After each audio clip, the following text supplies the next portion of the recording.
Welcome back to Truth Over Tea YouTube. It's great to be back on. Great to see you guys. So today what we'll be doing is we'll be reviewing this video from Forrest Valkai, who's a pretty prominent atheist. He's a biologist, puts out a lot of videos on YouTube, and he's also on The Line sometimes, which is an atheist call-in talk show. Where they ask theists or Christians to call in and then they try to refute some of their claims. So we'll be reviewing one of his videos, which is about evolution and how to teach evolution to creationists. That's really what his video is about. So yeah, welcome. Take a seat. Yeah. And remember, get some tea. You have to join us.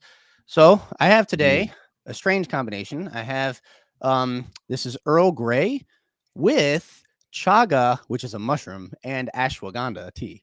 And so ashwagandha is like supposed to like relax you, and then the Earl Grey, gives you some caffeine. So I'm thinking, oh, I'll put both of them together, and maybe chaga helps me think better. So we'll see. Yeah, I'm just drinking oolong tea, so pure caffeine. I guess it is kind of calming for me to drink caffeinated drinks. That's why I drink coffee, because coffee does give me energy, but it's also calming. Hey, what's up, Pastor Chris? I see Pastor Chris in the chat here. That's awesome. Let me see. Yeah. Nice. There he is. Awesome. Yes, sir. Welcome to the stream. So to follow up on what Brendan said, we're pretty much going to go over just to start, actually, before summarizing what we're going to go over. This distinction between creation and evolution, I feel like, has been way drawn out. It's like this ancient debate that doesn't need to be a debate, because evolution is kind of an ambiguous term. There's lots of different meanings to evolution. Evolution doesn't necessarily have to mean this modern synthesis or neo-Darwinian evolution. There's just lots of different ways it can be interpreted. And there are many Christians today, although you and I don't agree with them, that are faithful Christians that believe in theistic evolution, which is essentially the same timeline as modern synthesis and or neo-Darwinian evolution. So it's funny that this seems to be, it is still pushed by Christians, this whole evolutionists and creationists, but you can believe in evolution and believe in creation. So ultimately what you'll see as we get later in the stream is that this is going to boil down much deeper than the supposed debate between creation and evolution. It's going to ultimately be a debate between naturalism and theism/deism. For the purposes of this video, we are not going to be defending deism, although deism in some places can be also in the same boat as theism for the types of arguments we may make. We are Christians, so obviously we believe in theism as opposed to deism, but just wanted to make that distinction. Yeah. And to be sure, when you say modern synthesis or neo-Darwinism, those are just more modern terms for evolution. When we say that's what we're doing. We're just trying to do justice to what they call evolution today. And I see Pastor Chris says that creation reveals there is a creator. God did it as he said. He spoke all into existence. Right. And so you could just believe that, and though we disagree with them, you could then take that and say that God used evolution afterwards, and you could still be a Christian and believe that. It's just, we believe there are issues with doing that. And there's evidence in science, there's scriptural evidence that's an issue with that, but technically you can do that. And it is true that some Christians do this, but a lot of atheists also drive this wedge and say, oh man, you definitely, it's an evolution against creationism, so right. It's not quite explained properly. Correct. Yeah. Correct. Not only, it's really just more of a rhetorical tactic nowadays. So with that being said, let's go ahead and get in. Let me get this pulled up here. And also chat, if you guys could, let me know if you guys hear the video. We so daringly chose not to double check that the sound was working before we oh man. Oh man. So I hope let's it's working. See. I'm gonna start it like a couple seconds early just to see. Can you hear it, biology, how Brent? evolution really Yeah, is and how I it can hear works it. and the arguments that we have about it. Like, for example, In chat, just let us know if you guys can't hear it. Let me turn it up a little bit here. Yeah. Here, I'll just put it all the way. Okay. this video from a group called Genesis Apologetics, where we have these two kids named John and Jane as they try to discredit common evolutionary themes and arguments. Is it just me, or is it impossible to line up animals in the way they evolved? Then this one right there, this guy there, this one right next to that, just like that. That looks pretty good. Okay.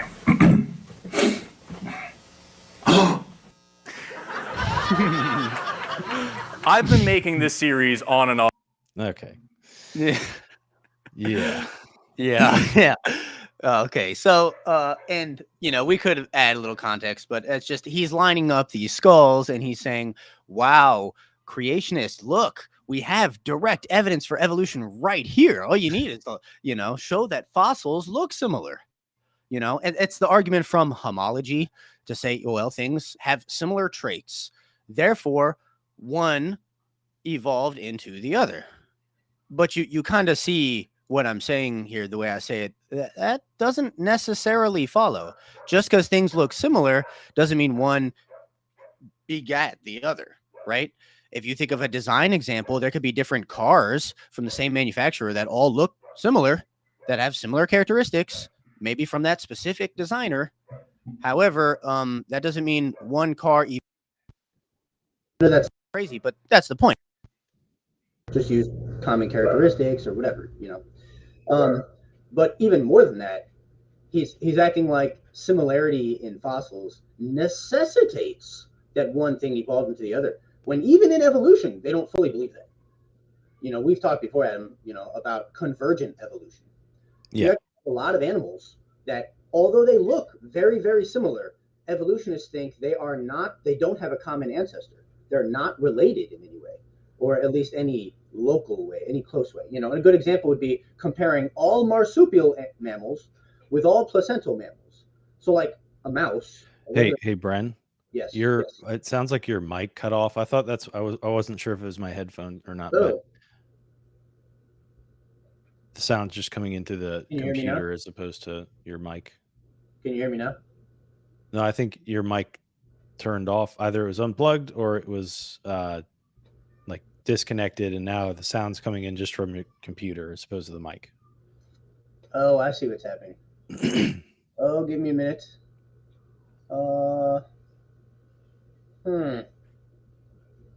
Maybe if I unplug it and re-plug it in.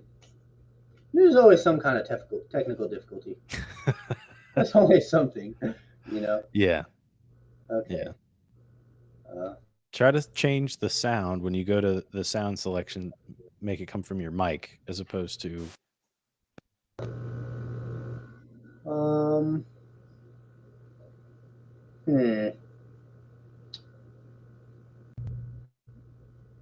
And if you can't figure it out in the next couple seconds, just keep going. You'll just have to speak up some. Okay. Yeah, while I figure this out, I was just saying that you have, oh, hold up. No, that's not doing it.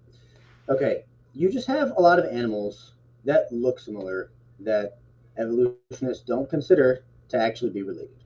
And a good example would be when you compare marsupial animals with placental ones. Like there's a wombat, which is basically a marsupial groundhog, right? Yeah. The same thing as a groundhog.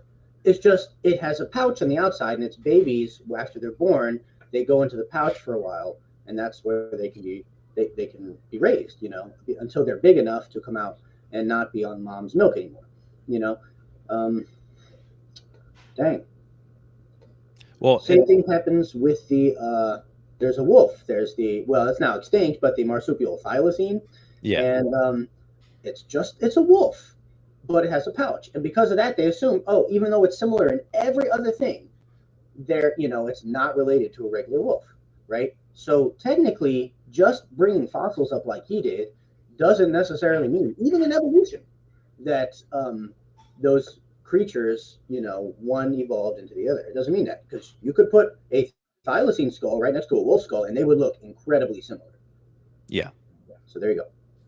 Well, and so the philosophical aspect I would bring to this, let's say we did have similarity. It could almost appear like they could be some sort of ancestry, but that doesn't necessitate its ancestry.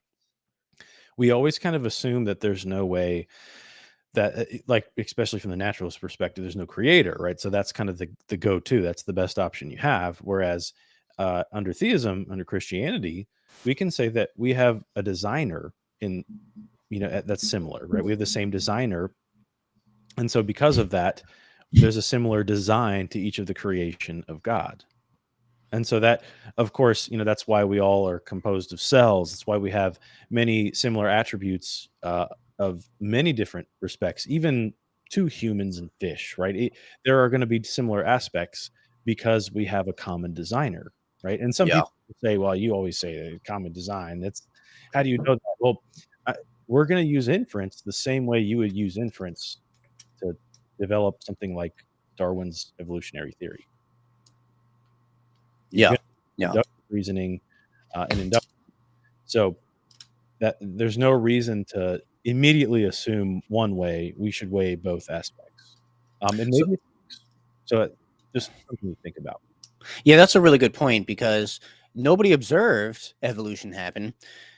We've seen speciation, we've seen adaptation, and don't get me wrong, for anyone who really believes in that, who's listening, I mean, we've seen lots of examples, high confidence science that shows that one species can become another species, that there could be changes in gene codes over periods of time.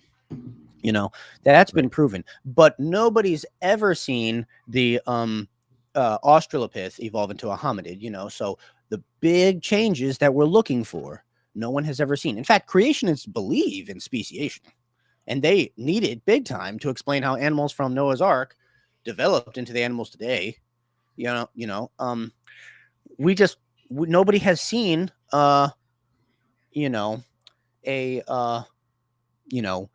old reptile ancestor, evolve into snakes and alligators. Nobody has ever seen that. Right. Or nobody's seen a T-Rex evolve into a chicken, like Dr. Jack Horner will say. Right. So, because of that, you have to make an abductive argument. Yeah. It's not absolute evidence. It's a lot of assumptions. Right. We can, with science, we're supposed to be able to observe the majority of what we're going to, theorize. Our hypothesis is going to be, you make a prediction, and then your hypothesis is going to be experimented on. And then from there, you're going to come up with the results, whatever your experiment may be. And so we're still going to be using a lot of philosophical presuppositions in order to do this. So that's why creationists don't, of any kind, none of them reject speciation. None of them reject any form of observed evolution. None of them. You're only going to have, once you start to get to the point to where we can't observe it, and now we're going to bring in philosophical presuppositions to help delineate the theory, to help, shape the theory of what we believe to be true. There's a lot of philosophy that gets smuggled into this. Yes. Yes. Yeah. And a lot of people who are very familiar with science are not familiar with philosophy. Right. And so they make assumptions and they don't realize. Yeah, they smuggle in philosophy and they don't realize. Right. And thank you by for the way, joining, you can hear me Dr. better now? Or Pastor Chris. Yeah, I can hear you. Your mic is working good now. Thanks for Okay. joining, Pastor Chris. He says he's got to go. And to make sure to post this on the Lexington Park Church's website, I guess, or YouTube. Yeah, sounds Awesome. good. Okay, so we can go ahead and get into the next section. Let's see here. Wait, did you see what he said here? He said, I was at the Smithsonian a few years back. There was a public school trip at the museum. A student in about 4th grade saw a series of statues from ape to man. He called his teacher over and said, I don't know about you, but I didn't come from no ape. Well, and we'll talk a little bit about that later. The kind of the illusion of, I'm trying to be as polite as possible. When you see like videos of the transition from Australopithecus to man, or from like a more primitive ape to man, it's kind of misleading. They have a little bit of sleight of hand in these types of videos, or like a fish to reptile, but we'll get into that later. Let's get to the next time stamp here. Rather than just throwing up the next counter argument. And they can see how science is very much different than whatever their parent or their preacher or whatever PragerU video they've been watching might have told them. That one's real, by the way, Bacteria to Beethoven, in which one. So this is the part where you'd mentioned he doesn't delineate between observational and forensic science. So, like, assuming that Darwinism is on the same level as physics, as like Newtonian physics, right? Even though I guess there are certain things about Newtonian physics that are different today, but a lot of it's still the same. These are things that we can observe, we can test, no problem. Yeah. We can still say they're falsifiable because they are scientific theories. All scientific theories are falsifiable, but they're not based in philosophy, so to say. You can say that, they're based in natural philosophy, something like we assume that gravity is going to be true now because it has been for the past 5,000 years, and it'll be true for the next 5,000 years, because all we have to do is based on the past. I don't want to get like into the problem of induction, at least not yet, but that's something that we can base an inference off of because of observations. It's not as easy to do with things that we haven't observed when you have to extrapolate. Once you start extrapolating, again, like we said earlier, Yes. you've now smuggled in philosophy. Yes, exactly. I have nothing to add to that. That's good. I mean, that's it. And that's one thing I've noticed. And mind you, I am not going to deny a lot of the videos he shows here are cringe young Earth creationists. Yes. Not all of them. Sometimes he shows, like Stephen Myers. He'll show him. Well, he's not a young Earth creationist, but there are. But yeah, you're right. There are your Answers in Genesis does this sometimes. I'm going to say like Kent Hovind style videos that they can be very cringe, very you're not looking at the whole picture, you're not steel manning Darwinian evolution. Yes, and if you don't steel man it, they're not going to take you seriously. So the actual like truth seeker, if they seek, so this is a problem. There was an example of somebody that I spoke to that was worried that their children were watching Pokemon because they were concerned about the reference to evolution in Pokemon. Wow. Right. And I was just trying to explain to them, well, first off, it's a cartoon. And even in Darwinian evolution, it's not like Pokemon. You don't train and then get to the next level and evolve, and it's just, and I understand why they would have such a fear. But at the same time, we got to understand what we're arguing against. There are a lot of Christian content creators, a lot of Christian ministries that do not steel man the opposition. They don't steel man Darwinian evolution. And so when you do that, anybody who is seeking truth, once they do a little bit more research into naturalism, into what their views are, and they see that that's not what is actually being presented as their best case, that's going to cause them to be skeptical.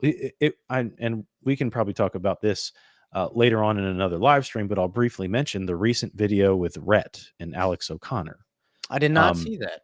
Okay. So one of Rhett's biggest hangups was he found out that his sources on evolution were coming from the church, and a lot of them were straw manning evolution. And so that caused him to question the authority in the church. And he's, well, how can I trust you guys now when you're not telling me the truth about this? And although I think there's a bigger picture he's missing to that small extent, that is a good point. That can lead people astray. So we have to be more careful to be very serious when we're addressing things like this. We have to 100% steel man every aspect that may seem to go against Christianity. Because if it's true, if Christianity is true, we shouldn't be scared to. Right. Guys, please stop straw manning arguments. We can do this. We can defeat them in all of their strength, not just when after we've, misrepresented them in some way. Right. Yeah. Now, listen. To be fair, atheists do this out the wazoo to Christians, and he will do it for a large percentage of this video. Just stay tuned. He will straw man But Christians. as my pastor would say, this kind of we should expect this from them. Right. Like we should expect those who are lost to act lost. So Yeah. for a quick example, and we'll get back to the video. During the Olympics, when they did the making fun of the Last Supper, Oh, in the opening ceremony, right? Christians were outraged. They were, and justifiably so. They're making fun of a very important event in the history of Christianity, the Last Supper with Christ our Lord.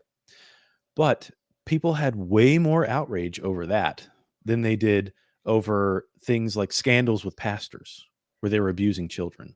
Yeah. Right.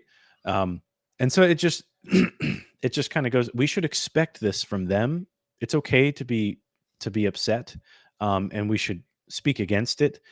But when we have to show the same energy against the other folks as well. And we should be more upset with the Christian that did this, because we shouldn't expect them. We should hold them to a higher standard as opposed to the lost people.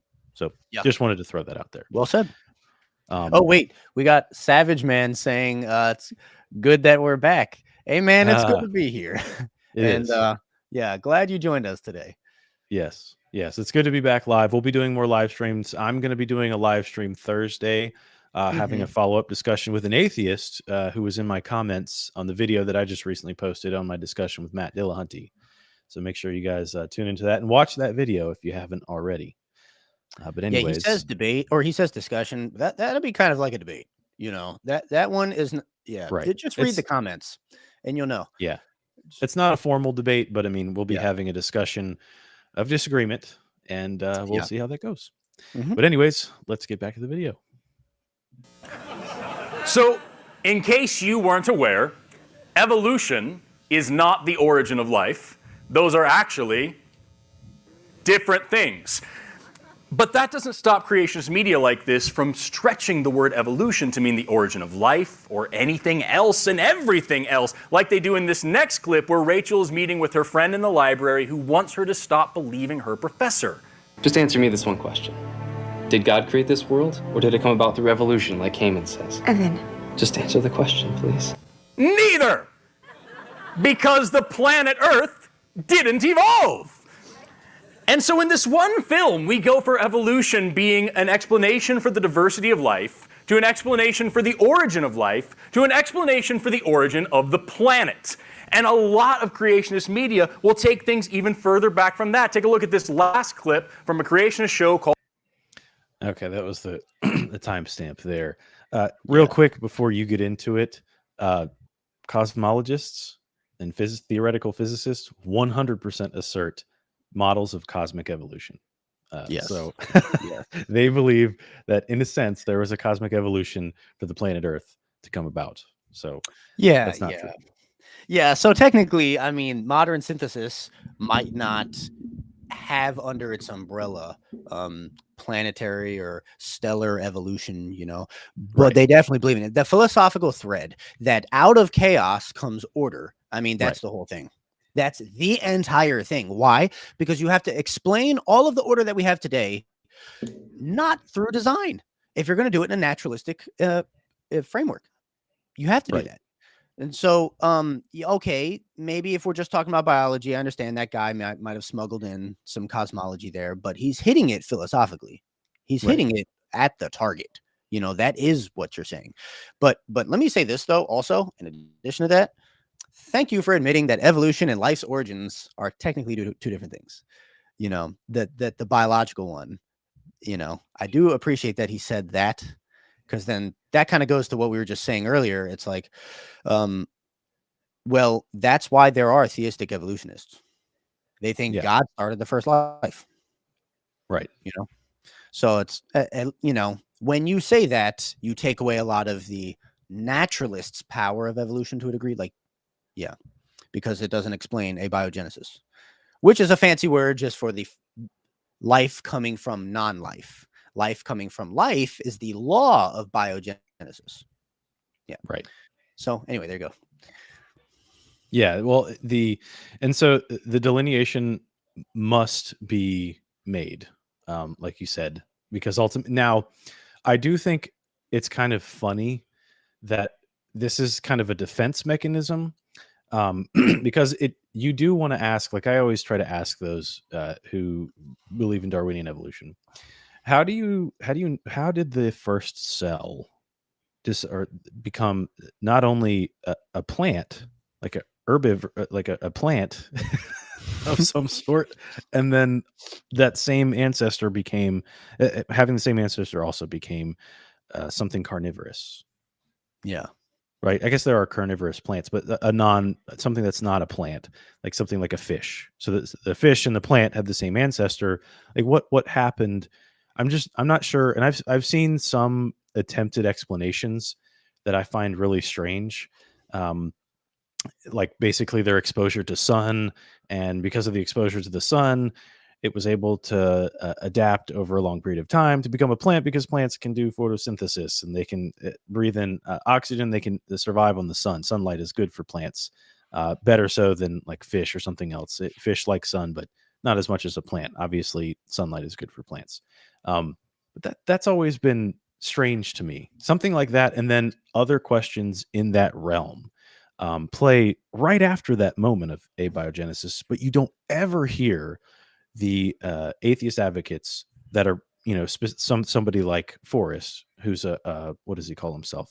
A science. What does he call himself? A science. Biologist? No. Specific to YouTube, science content creator, something of the sort. Okay. Gutsick Gibbon, Forrest Valkai, creation myths. None of them ever talk about that. And if you guys are watching by any chance, please point me in the direction of where we can find good explanations, naturalistic explanations for such things. Yes. Please, please do that. Yes. Yeah. I think we covered that one. Did we cover that one? I think we did. Yeah. We'll move on to the next part. Yeah. Called the Kennedy Report, which claims to destroy evolution in 5 key points.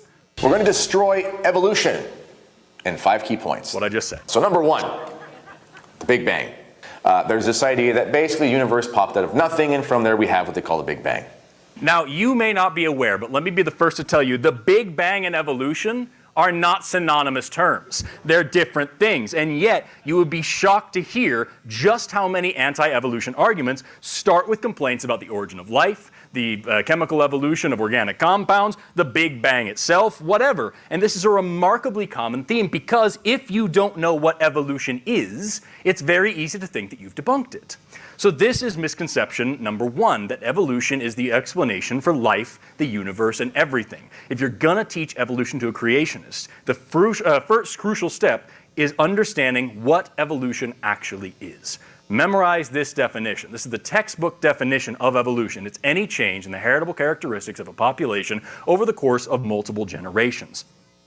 When you understand this definition and have it locked down, you can combat a lot of misinformation, a lot of misconceptions.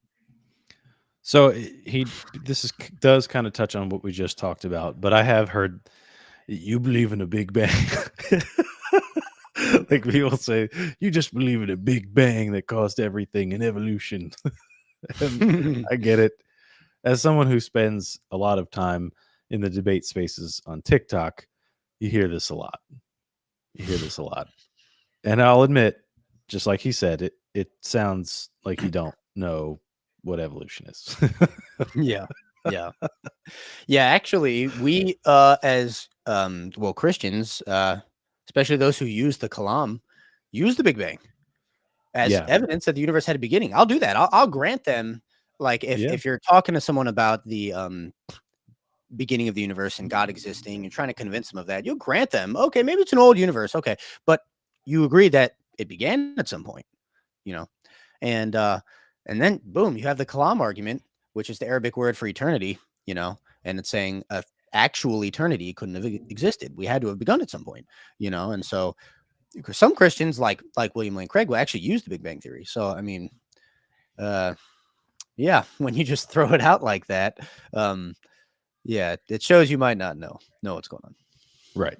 And there's no need, I think, to what you said, it's not bad to use their own model to help them come to God.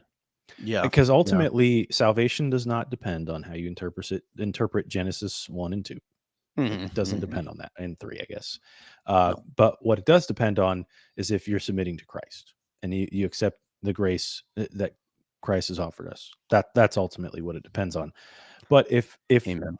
if the obstacle is conventional science doesn't agree with the Bible, we got scholars out the wazoo that have written volumes on how Genesis can be interpreted to fit with modern day science. We just need to understand the scope of an ancient Near Eastern writer 3,000 years ago. They weren't writing in the same literalistic fashion that we're used to today. So, although you and I disagree with them, at the end of the day, you can interpret that, and I think you can exegetically to most of the way there. I think there are some parts that you run into that might be problematic, outside of issues we won't get into here, but you can do that. So Yeah. this should not be an obstacle to come Yeah. to believing in the resurrection. It shouldn't. Amen. Amen. And the resurrection, that one is a pinnacle belief. Right. That one, no, has to have had a bodily resurrection. Christ had to have had that for Right. Christianity to be true. So that one is different. Right. But now Savage Man says, what is the difference? Or he asks, Yeah, I what was is the just about to difference pull that up. between evolution and adaptation? I forgot you could do that. And well, adaptation can be synonymous with speciation. And it's where you see that organisms change over time because of mutations in natural selection, and they do. And we've accelerated that with dogs, from wolves all the way to Pomeranians, small little dogs, right? Um, and then we've done a lot of tests, like with E. coli, where you have 30,000 or so generations over like 20 years. Scientists have done this, and you've seen, okay, they acquired some new characteristics, like they're able to now eat something different than they were before. That we would call adaptation or speciation, right? But that's not what a lot of creationists, the term they use is macroevolution. That's not macroevolution, which is that's really what we're talking about. We're talking about evolution. We're trying to say how, they say the goo turned into you via the zoo. Like we're talking about the big changes. How are elephants and cantaloupes related? And that's the one that we don't have observation for. And it's not just, like if dinosaurs really evolved into birds, we don't have observation of that, and so that's where we draw the line there. And creationists always draw the line there. What happens with evolutionists, well, those who believe in modern synthesis, is that they say, and Darwin wrote on this is what On the Origin of Species is about, is that well, he believed that with small incremental changes, those changes that we do have evidence of, that adaptation, if you just give it enough time, it will eventually become macroevolution. That's what they're claiming. And then we'll just say, well, we're lacking evidence of that. In fact, we have evidence that makes that look bonkers. Right. I know that's not a scientific term, but it makes that look like a giant claim. We just don't have evidence for that. And that is a scientific way to look at macroevolution. Well, yeah. It would be, in my mind, unsubstantiated without massive extrapolation from the data we do have. So you're gonna slide in naturalistic philosophy, because that's ultimately where this is going to come from. We have to figure out a way that this can work without God. So if there's no natural predisposition, because like you would have to argue that this fish has the natural predisposition to be any form of life today. So like the first fish type creature that ever existed in the Darwinian timeline also has the natural predisposition to be a human, to be an elephant, to be a giraffe, to be all these different animals, because of its already preset natural disposition, which alone begs an explanation. How does it have this natural predisposition? That's crazy. This is we're using things we've observed. So adaptation, to finalize the answer to this question, adaptation can be considered evolution. I just call it evolution just to avoid confusion for brevity. There's no reason not to. Or it's not a good reason to like harp on that point. And I'm the dictionary guy. I'm the one who gets upset with atheists who say it's just a lack of belief in God. No, it's because you affirm the proposition God does not exist. But in this case, there's no harm in the case of brevity. So we can just say, yes, adaptation is evolution. But adaptation doesn't follow with Darwinian evolution, common descent of all beings. Yeah. Yeah. It's not enough. Yeah. Right. So, Yeah. anyways, let's get on to the next point. Misconceptions. For example, we've all heard this one. Well, why don't we ever see a dog giving birth to a non-dog? Well, because that would be a major change in a population over just one generation rather than a lot of them. That's not how speciation or actually how anything at all works. We're talking about a change in heritable characteristics, which, by the way, you can see between different populations of dogs, like different dog breeds and stuff. Yeah, but that's adaptation, not evolution. No. Adaptation is the process by which new traits are acquired. It's a function of the change in heritable characteristics that we're talking about. And no matter how you slice it, it's a major part of the definition of evolution, because adaptation is to evolution what the angular momentum of a wheel is to driving a car. Well, then why haven't my cats evolved into humans yet? Well, that's because your cat is an individual, not a population, and is only alive for one generation, not several. And even if we were watching a population of cats evolve, they certainly wouldn't have a reason to evolve into humans. You don't want to get me started on selection pressure, Kathy. You don't want to hear it. So he addresses angular, it right there.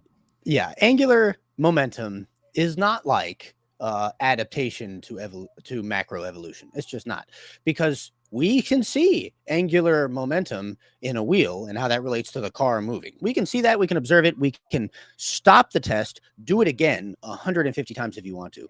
We cannot back up and watch Australopiths evolve into humans and go over it again a ton of times. We can't do a double-blind test. We can't do prospective studies of that, right? It's just looking at skulls and stuff and looking at genetics and extrapolating out and assuming it's possible if you apply the right philosophy. I mean, that's really what we're doing. So they're not comparable. You can't do that. Now, we did just deal with the vast majority of what he just said. So no need to say it again there. But yeah, it's just, that's what evolutionists do. They take the evidence that we do have for adaptation, and then they say, okay, and that's enough for the whole thing. And then honestly, we're just being skeptical of that. If you look at it from a scientific point of view, we also think it doesn't match with scripture, but we're saying, yeah, we're just skeptical that that actually happens. Well, then you also have to, again, you're seeing the smuggled in philosophy there. But this is ironic because actually, one of the things that you hear about is punctuated equilibrium. Yeah. And so that means that there's no change, no change, no change, no change, no change. So the change actually happens faster than they originally thought. And you see like Stephen Jay Gould and other, I guess, evolutionary biologists, he was like, what, 70s, 80s. They came up with that. And that's actually going to be part of my critique later. Like this punctuated evolution actually is going to bring more questions than more answers. Yeah. So it's kind of funny. Like, yes, it does take a long time for this to happen, but there's punctuated equilibrium. So there's a moment where it happens really fast because instead of, gradual evolution, it's punctuated. So what? Yeah. That's yeah. That's kind of a just so story. It just, maybe it just sped up sometimes. Right. So fast that we don't observe it, maybe. Well, maybe that happened. We don't have evidence to support that because it's so fast by definition. Yeah. Because that's what he's saying. He's saying is, well, there are these gaps in the fossil record. And I know you're going to explain it later, but it's like, right, you got these gaps.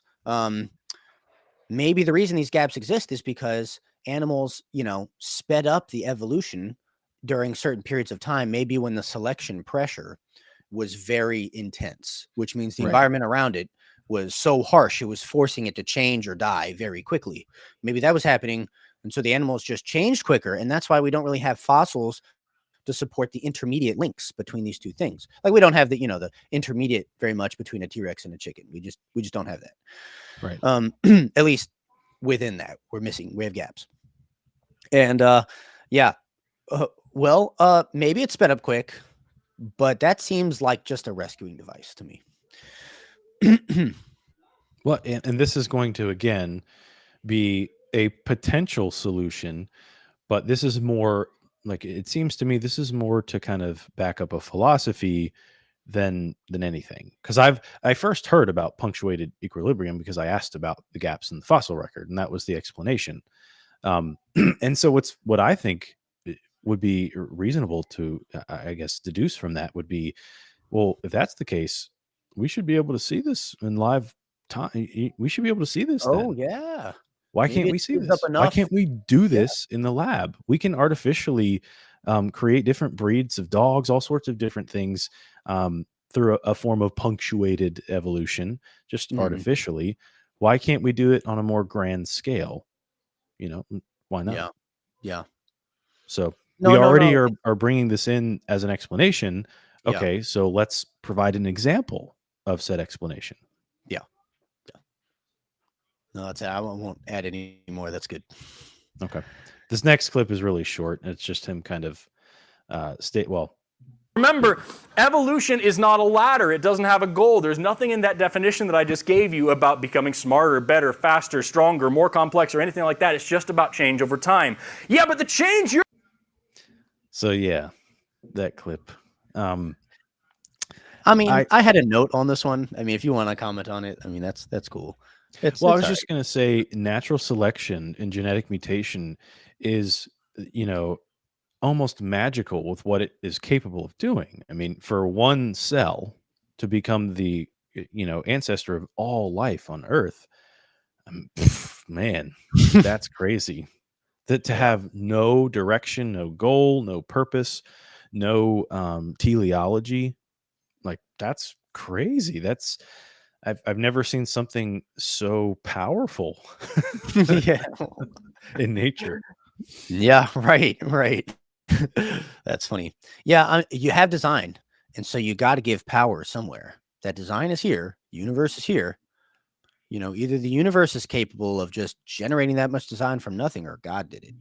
And so somehow you got to divvy out that power. And so that first cell ends up having some kind of immense power. Right. And also, just to mention, no creationist disagrees with what he just said. That's actually one of the problems that Christians or theists have with Darwinism. Yeah. And no, I'm not talking about social Darwinism. For those of you who want to nitpick, I'm talking about scientific Darwinism. So that's one of the problems is we see that seems lacking in explanation. Yeah. It really does. To say, and then also, just to say that something can happen by mere chance, like now we can get into probability, and this is where, this is why I like to use Bayes. I think Bayesian probability is such a powerful tool to analyze probability with things that we don't have multiple events for. So for those of you who are unaware, frequentism probability is like a style of probability that you can use when you have multiple instances to compare. So if I flip a coin 10 times, 7 times it lands on heads, 3 times it lands on tails. If I'm using frequentism, well, 70% of the time it landed on heads. Maybe there's like some sort of misshapen aspect to the coin or something to where it's more likely from these 10 flips prior, it's going to land on heads again. So I would put my money on heads if I flip the coin again. So that's using frequentism. With Bayes, it's a different scenario. So you would evaluate the conditional probability of what something would be, and the only way you can either raise, the goal would be to raise probability. The fair way that I do it, and how most philosophers have done it, is where you would take two worldviews, in this case naturalism, theism, and then you weigh them out 50-50. Okay, they're both from an agnostic position. I don't know, either 50% this happened, 50% this happened between those two hypotheses. And so you just see, how can we increase the prior probability that naturalism would be the explanation to a universe that allows that has this cell that comes into existence, let alone the explanation for that. And then that cell is the ancestor to all of life, as opposed to theism. Right. Like we can increase the prior probability on theism, we can give explanations as to why God would want life. The one I normally use is that God is good, and if God, being the good, would want to create more good, humans are capable of doing good. You could even say animals are capable of doing good, but let's say in this case moral agents are capable of doing good, and that cell will lead to humans. And so God, a theistic God, would be motivated to create such a world in which this cell would be the ancestor of all of life, as opposed to naturalism, where you're stuck with a brute fact. Either the universe existing is a brute fact, or the cause of the universe is a brute fact. So either if it's an eternal universe or a universe that began to exist, you're stuck with a brute fact. A brute fact, by definition, means no explanation. So you automatically lose in probability. So why would you take the less probable route? That's a great question. Yeah, Matt Dillahunty didn't like that argument. Well, he didn't let me say it. he saw it coming ahead, and he was like, "Nope, nope." I shouldn't have said not Bayes' allowed theorem. I questioned, maybe I shouldn't say Bayes' theorem, but I said it anyway just to throw out one of the methods I like to use, and he, never let me say it. But anyways, let's get to the next point here. Yeah. Should we? Now, actually, I'd like to play this clip that Calvin, what's his name? Calvin, the guy from Answers in Genesis, Calvin Smith. Yes, Calvin Smith. I actually like him, although I think he does mischaracterize theistic evolutionists and sometimes Darwinian evolution at times. I think usually he's on point. I like the AIG Canada better than the US one because he's there. So yeah, he's good. He's really good. Yeah. Various factors that occur when DNA produces copies of itself, far from producing. Of course, he has to make these. Okay, I put that in there. That was me. I'm sorry. That wasn't actually what they were saying. That was me. This is what they actually said. But in actuality, they are genetic copying mistakes caused by various factors that occur when DNA produces copies of itself, far from producing useful and novel genetic information. Mutations tend to break things. They degrade the existing genetic code already in place. But that's fundamentally untrue. Not only does it assume that DNA was once perfect and is now deviating away from that perfection, which doesn't make any sense in the first place, but it also neglects to think about the fact that there's lots of different kinds of mutations out there. Ooh, goodness. There's lots of different kinds of mutations out there. Here's just a few of them, and that doesn't even cover the different kinds of point mutations out there. And also, not all mutations are bad. Some of them are beneficial, most of them do nothing. And all of this is contextual anyway, because when you gain fitness in one environment, you necessarily lose fitness in another environment. Yeah, but the DNA is still the most important thing. The DNA... Okay. Go ahead. Okay, all right. I know you had notes on this. Yeah. So, yeah. Okay. So it is actually true that most mutations are, they at least do nothing, and a lot of them are deleterious, which means they hurt. They can actually hurt the gene code, and that's and evolutionists should be able to see this. Modern synthesis believers should be able to see this, because it's like, well, we're saying that some kind of random change happened in the gene code that's already there. Oh, a random change? Oh, how do we know that that change is going to be something that benefits survival? Well, you don't. You have to wait and see if it lives or dies based on that. So, I mean, a lot of the result of this is that you just have a bunch of animals that die because they just have a mutation that doesn't work. Like, that's very conceivable. That makes sense. Dr. John Sanford, of course, supports that with all of his genetic entropy work, although he's a creationist, so a lot of these people would reject him. Mm-hmm. Yeah, when he just flat out rejects that mutations or that most mutations are hurtful or deleterious, that's against, I would argue that's against data, but he rejects it way too easily. And then he doesn't provide a reason why. If you listen to the rest of it, he doesn't actually substantiate that claim, So, I don't know. He didn't really treat what Calvin said. Right. Yeah. And also, one with nothing, he had an atheist in the comments who had a question. After we finish going over the points for this clip, I'll answer that question. But so Okay. what he mentioned about DNA. So I've heard Donnie from Standing for Truth kind of get into this specific topic. And although they're like hard young earth creationists, I know most people would probably just disregard what they had to say, at least evaluate it, lay out your thoughts from there. Um, on a young earth creation model, actually a lot of creation models, not just young earth, the prediction is that Adam and Eve are created with a form of either flawless or less mutated DNA genetics. Mm, So mm. if that's the case, then it would make sense and we would expect to see these levels of genetic mutations. This is something that we would expect based off of a prediction from the creation model. Yeah. So that actually helps. That helps the creationist in that regard. That doesn't Yeah. necessarily help the naturalist. So we're starting from top down. They're starting bottom up. So Yes. Yes. while Which is an assumption, mutations though. are the explanation. So Yes. go ahead. But that's an assumption that it starts bottom up Right. or top down. Either way, those are both assumptions. And he said the idea that it could have started at perfection and then progressed away from perfection doesn't make sense at all. He actually said it doesn't make any sense and then moved Right. on. But that's a philosophical statement. That's a purely philosophical, even religious statement. And he has left biology at that point. He couldn't ever biologically say why that makes no sense. Right. Yeah. Well, what he could possibly appeal to is say, well, from our observations, genes are just they're getting more mutated. We're observing more mutations every generation in every species, which kind of That kind of like supports the idea that it's decaying. right. Well, it supports the idea that we have more mutations now than we did at each generation prior. So, Mhm.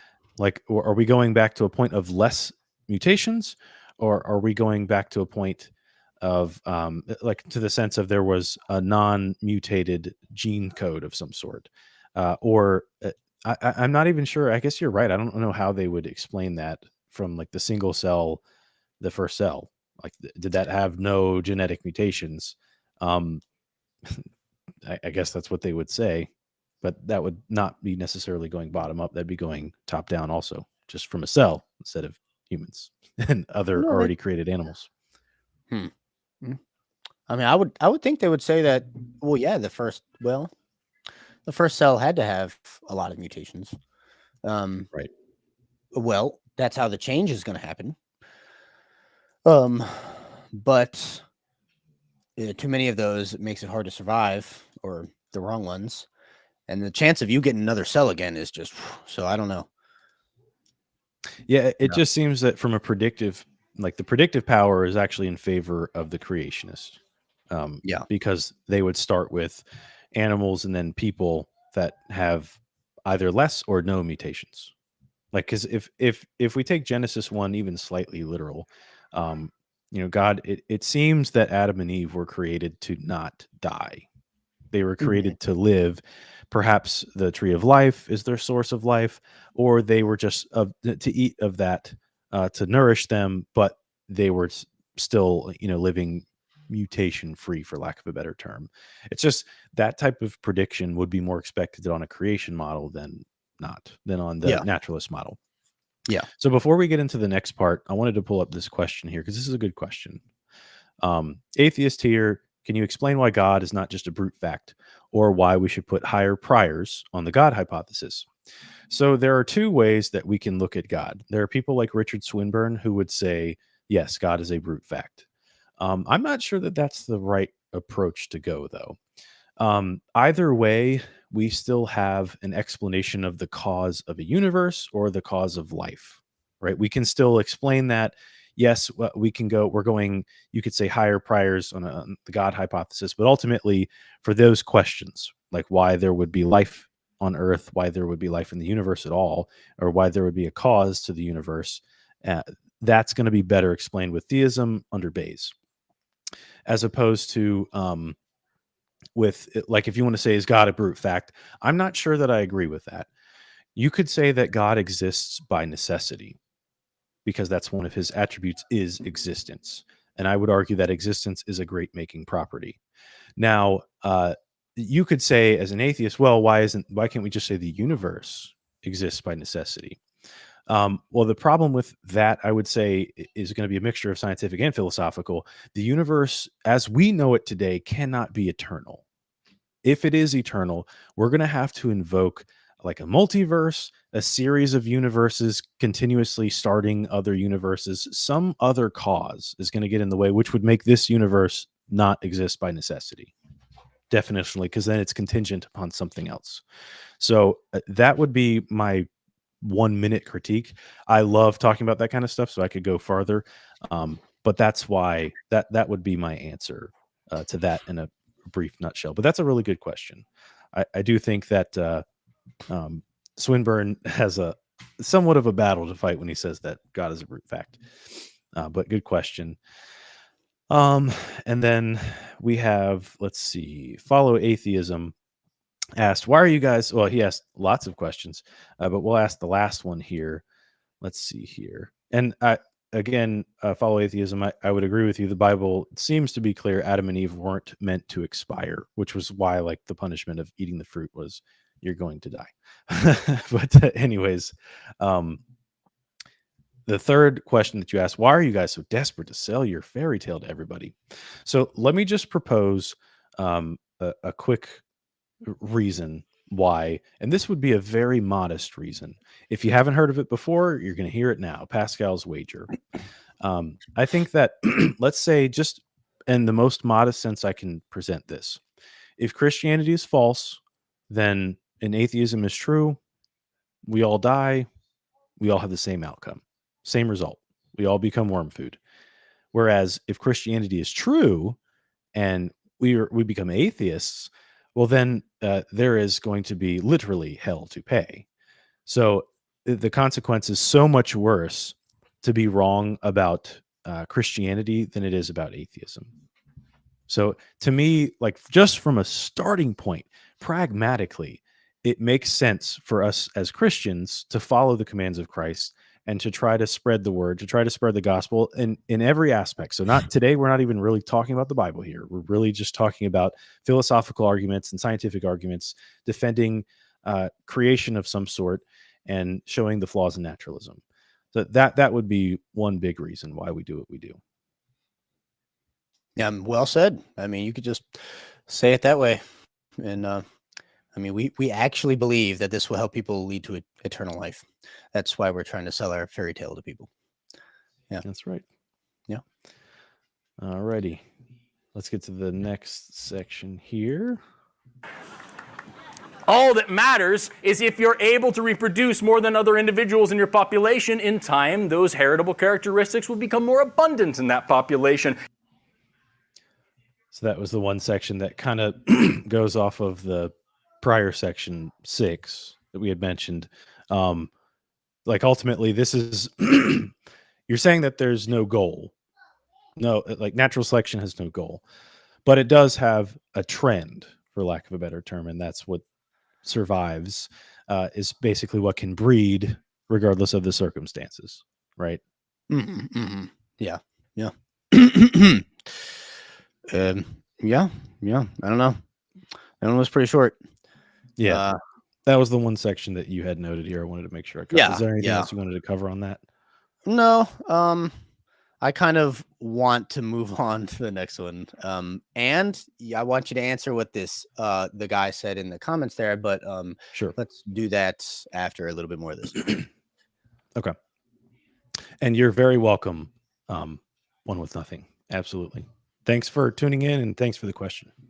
Mm-hmm. Mm-hmm.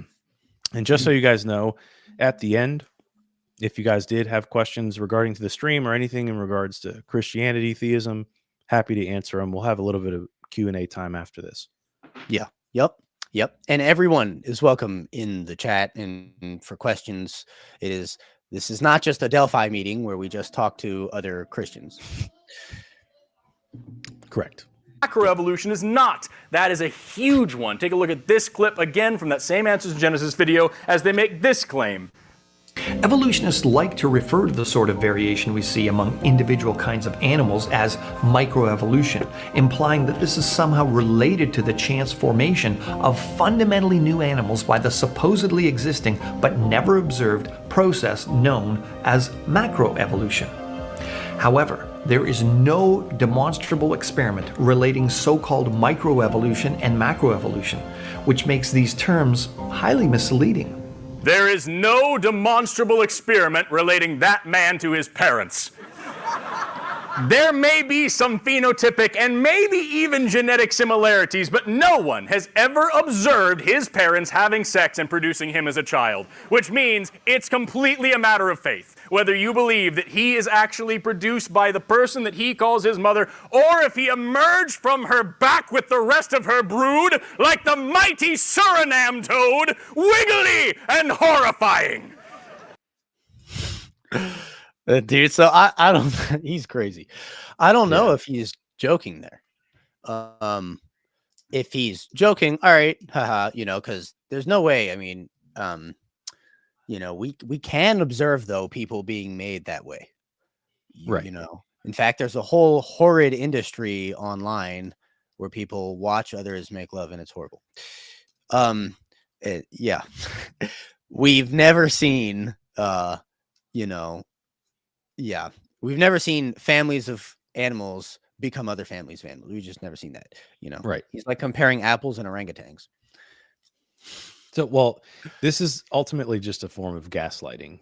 Like you're making fun of somebody putting in a notion that they didn't make. So the notion isn't because I didn't see it, therefore it's not true. It's no one has seen it. It's never been observed. It's never been known to be a common fact. So, like, it's not a matter of can we trust our senses here. It's a matter of do we have reason to believe? What's that reason? Certainly not by observation.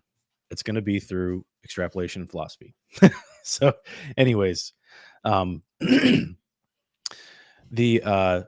let me address a couple of these comments here, and then we'll get back to the video. Okay. For follow atheism, my apologies. I thought that you were talking about Adam and Eve in regards to them dying. So my bad. That's what I thought you had mentioned. I didn't see that other comment that you left. Now for the Batman here, we are not trying to put creationism on the level of science. Creation is ultimately a foundation that is a philosophical view. It's not a scientific view. It's a philosophical view. Just And like we would modern synthesis is.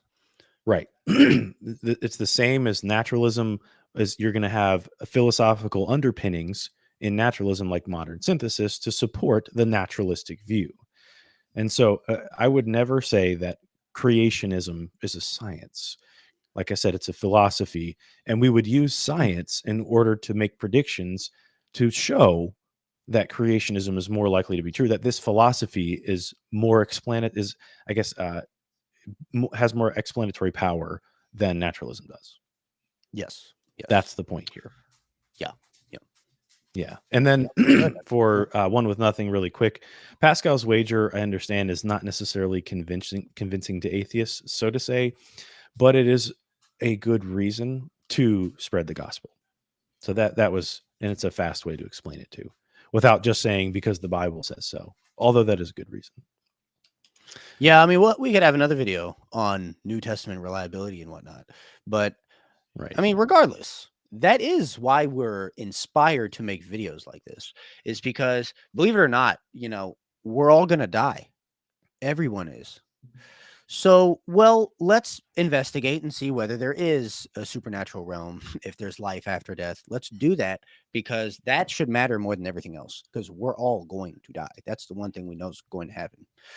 Yeah. Right. And then we are convinced that Christianity is true. And so we're going to tell you, there's a way to eternal life. There's a way to resurrection from the dead. Why would we not tell you if we believe that something like that existed? We would definitely tell you. All the motivation is on our side to get this information out there. Right. All right, let's keep going with the video. Yeah.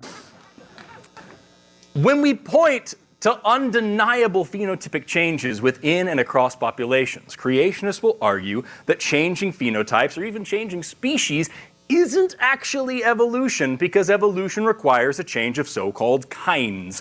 And when we show them undeniable changes across the fossil record, well, that's rarely good enough either, because again, these are all issues of understanding terminology. And so he's overstating. But just to summarize, okay, we'll call adaptation or speciation, we'll call it evolution. That's fine. But we will not call it macroevolution. And he basically just says, well, all of those fossil skulls being lined up is undeniable evidence of evolution. It is not undeniable.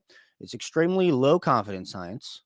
Well, it's historical, philosophically driven, because nobody has seen any of those changes actually happen.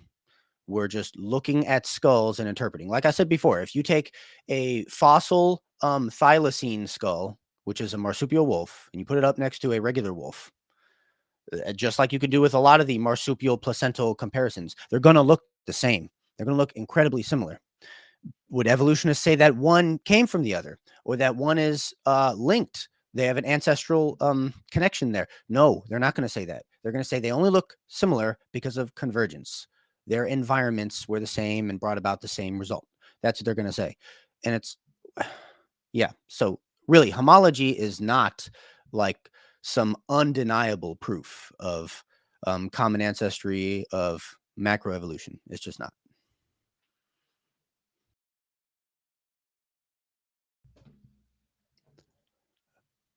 Oh, that's good. I'm on mute. Sorry. I was to say again, this is leading into defending a philosophy, more so than like a scientific explanation of some sort. You can say it's a scientific explanation based off of predictions that you think lead into your philosophy. But anyways, and/or worldview. Let us continue. Is that all you wanted to say? You have something else?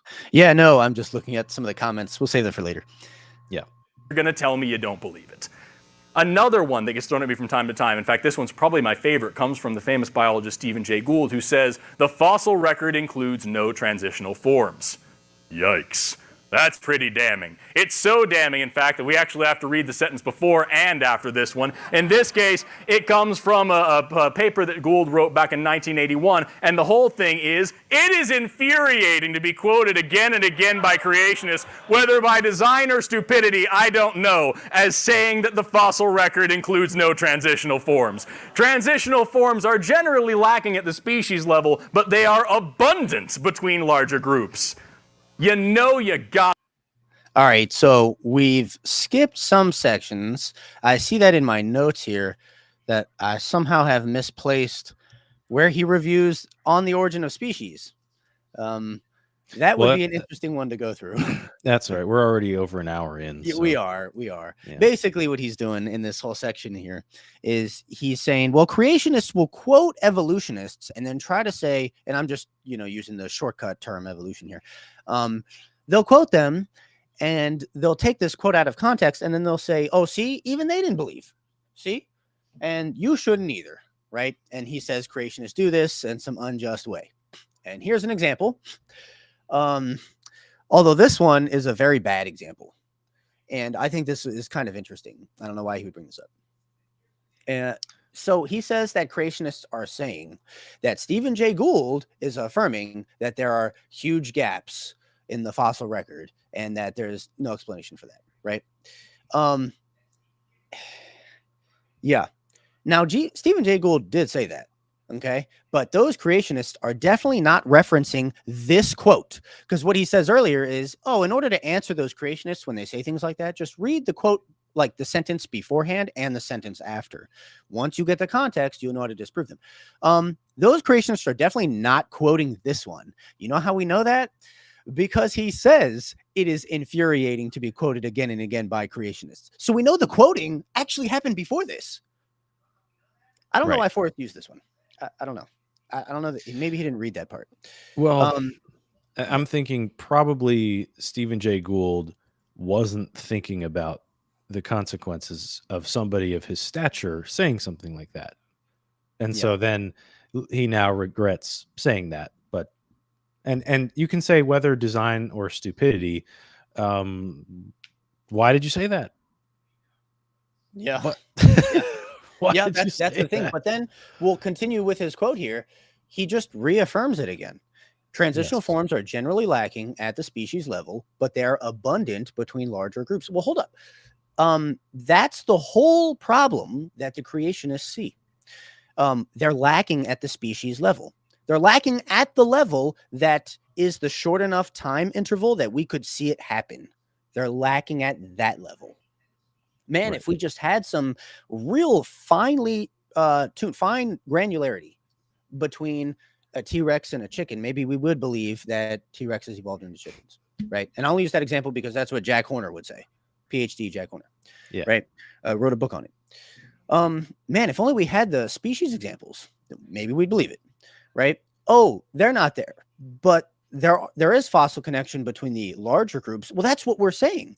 What we're saying is there's these big gaps, and that's evidence that T-Rexes didn't actually become chickens, Right. and there might be some similarities, but the designer just worked in similar structures into different animals. Like when you compare the arm bones, the humerus and with the in the wrist and whatnot between whales and humans and apes, and oh yeah, there might be some similar structures, but again, with the whole philosophy thing, I mean, you have to interpret that with a philosophy to arrive at modern synthesis, Darwinian evolution. You have to do that. The evidence is not giving you an undeniable conclusion that modern synthesis is true when you see that. Right. There you go. Well, so first thing, like you just to tag on to what you said, that is the most important aspect of transitional forms. You're the one saying it doesn't happen crazy. It doesn't happen from cat to dog, even though that's not the order, right? We're seeing the changes happening gradually, yet also punctuated equilibrium. But anyways, so missing at the species level is problematic. That's problematic. So, Yeah. and to quote what you had here, for the actual quote that creationists are probably using, the extreme rarity of transitional forms in the fossil record persists as the trade secret of paleontology. The evolutionary trees that adorn our textbooks have data only at the tips and nodes of their branches. The rest is inference, however reasonable, not the evidence of fossils. Yet Darwin was so wedded to gradualism that he wagered his entire theory on a denial of this literal record. That's Wow. the direct quote of him. So Yeah. I'm sorry, you can get mad all you want, man, but perhaps you should retract what you said rather than get mad at creationists for, like, you're supposed to be this source, this authority on this topic. So you're being used as an authority. What's the problem? That's what you said. I don't know how else you would interpret this as going against the narrative. Sorry. Yeah. That's what it literally says. I see why creationists use that quote. So it's Sheesh. crazy. I don't. Now I would have to see maybe if he wrote this in an article or if he said this in person. I tried to find this quote from him, but perhaps I just didn't spend enough time researching it. Perhaps he's like saying this in a joking manner or something like that, and he's not that serious. And he could be talking to a creationist for all we know when he's saying this. We don't know. But that it doesn't change the fact of what was said. So it's not like what now. This is what a lot of these Darwinists are. This is the kind of tactic that they use, this rhetorical tactic that all of the Steve Myers and all the different people for the different creationist networks are all like these in this conspiracy to destroy science and bring a theocracy. Like this is the crap that they push. If you watch the video that Forrest Valkai does specifically on Steve Meyer, like he completely draws out this conspiracy theory that creationists are trying to destroy science. When in fact, like for example, the Discovery Institute, no, they're not concerned with the science, so to say. They're concerned with philosophy. That's what they're concerned with. We're pushing naturalism in school. We're pushing postmodernism in school, things like that. These are philosophies that are being pushed in public education. That's where their problem lies. And you just happen to be a naturalist and a postmodernist, so you don't care. You're Right. happy about that. Right. So that's what it boils down to. But that's what a lot of these people do, and they constantly call somebody like him, Steve Meyer, or I can't remember the other guy's name, who's at the head of the Discovery Institute, William Dembski. People like that are intellectually dishonest, and they're just trying to deceive people. No, they're not. No, they're not. They disagree with naturalism. And so because of that, they have a different view on origins and on other aspects of philosophy and the philosophy of science. But that doesn't mean that they disagree with data and experiments that have been done. Steve Meyer affirms an old Earth. He affirms forms of evolution. But, they have to do their thing. So. No, they have to overstate out the wazoo and say that they're against all science. He says it elsewhere. I don't know if we have the note, but Forrest will say, man, how can you study where oil is, petrology, how can you study that at all if you don't know how the oil got there?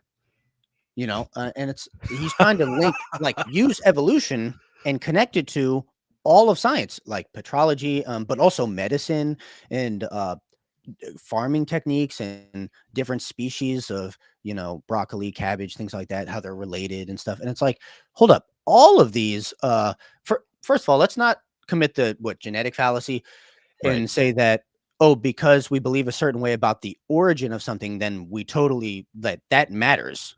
That is very compelling concerning something that exists today. That's just like a false equivocation entirely. Yeah, I can believe whatever I want about the origin of how the oil got there. That doesn't have any bearing on where to find the oil. And I looked this up. I mean, there's equipment for sending essentially radar waves, things like that. I'm not an expert, but into the ground to try to measure the consistency of the material under the Earth's surface and how deep it is. And what part of that has anything to do with believing in Darwinian evolution? None of it does. It doesn't. No. And just stop making this a bigger thing than it actually is. Yeah. Well, and before we get to the next section to address, and there's multiple other quotes that we could bring out that show how conventional scientists completely on board with neo-Darwinian evolution they find the fossil record problematic. 100%, and the geological record entirely problematic. For those Batman in the comments saying Darwinist, LOL, the reason I'm saying Darwinist as opposed to atheist, there are atheists who reject Darwinian evolution. There are atheists who also reject naturalism. So I think that's kind of weird, but they can do that. So I'm specifically saying Darwinist because I want to point out people in this category with Forrest, like Gutsit Gibbon, creation myths, Forrest Valkai, even Planet Peterson, a guy we've debated before.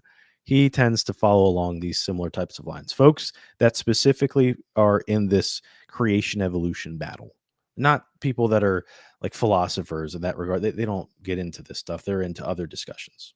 That's why I say that. And so this is just to point out these are the types of content creators we're contending with. Yeah. Mm-hmm. Mm-hmm. Okay. So let's keep playing the next part. Gotta be desperate. When you hear someone say, I'm so sick of people saying I said something stupid, and you say, he literally just said the word something stupid, you guys. But just correcting quotes isn't enough. Remember, we're deviating. And this is the intellectual dishonesty pouring out right now. That he's doing right now. Yes. That's not what's happening here. That's in no way, shape, or form equivalent to what we just talked about. Yeah. The quote I just read was very specific, and there are more. It's very specific at the point that Gould or whomever, in some cases Darwin, whoever other paleontologists, Jack Horner, are trying to make. And so, how else can we take them if we can't take them at their word? Are we supposed to understand some cryptic meaning behind what they're saying? Yeah. He's just gonna, and this is gonna be attributing motives to creationists, and this is why it starts to really become, well, You know what? I actually don't want to say that. He's going kind of far with the motives. Yeah. We're not in biology anymore. We're even kind of leaving a philosophy, and when you attribute motives. Well, also, he's one of the guys that expects to use someone's authority in order to claim that what they're saying is valid. These types of skeptics say things like that. Well, you're not a scientist. You're not a this. You can't say that. Well, you're not a psychologist, bro. I'm not sure I should take what you have to say about people's motives. Yeah, if people have been listening, I'm noticing he's been jumping out of his expertise frequently throughout this whole video, and not even mentioning the word philosophy. Right. Yeah. And the point of me saying that, just for the skeptics that are watching now and will watch later, I'm not saying that's the criteria I hold. That's the criteria these types of creators usually hold. Yeah. Yeah. And then, of course, if you are a creationist, it doesn't matter if you have all of the degrees and have published papers, have, medical patents behind your name, we still have to discredit you. See, we got the Batman here is actually studying psychology. Oh, man. That's awesome. awesome. Bring you up one day so you can tell us how you would assess someone's motives based off of things they say. But anyways, I appreciate you sharing that with us. Yeah. Let's keep going.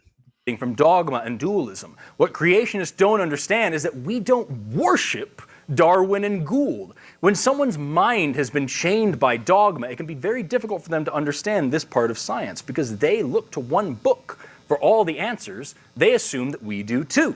Because they look to one creator who made everything, they think that if they can tear down some big biologist, the rest of biology will come crashing down along with them. I like this picture. Yeah, that's actually a good point. Yeah, to a degree. Go ahead. Yeah, I think Protestants are kind of taken on the origin of species sometimes, and they go, "Oh, well, you see, we believe in the Bible with the sola scriptura approach. Maybe you do that with on the origin of species." I do think creationists do this, and he's right. That's not true. Darwin his whole book could be burned all over the world because it's totally wrong, and evolution can still be true. I mean, it's not like. Nobody claims inerrancy on Darwin, right? Yeah.